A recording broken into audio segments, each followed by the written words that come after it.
नमस्कार. आज मी तुम्हाला वानरांच्या विषयी थोडीशी माहिती सांगणार आहे.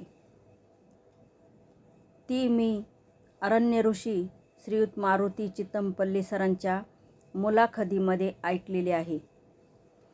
सर सांगतात, थंडीच्या दिवसामध्ये वानरांना थंडी वाजू लागली की वानरं झाडांची लाकडे गोळा करून आणतात. त्या लाकडांची ते व्यवस्थित रचना करतात. आपण होळीसाठी लाकडांची रचना करतो तशीच असावी बहुतेक, आणि त्याभोवती ते गोलाकार आकारात बसतात. मग ते ती लाकडे न पेटवता आपल्या उघड्या डोळ्यांमधून त्या लाकडांमधील अग्नितत्व शोषून घेतात आणि त्या उष्णतेने त्यांना ऊब येते.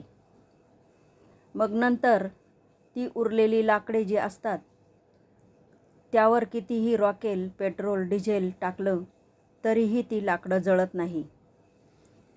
म्हणूनच जुन्या लोकांची म्हण होती, वानराची लाकडं आणि चुलीला साकडं.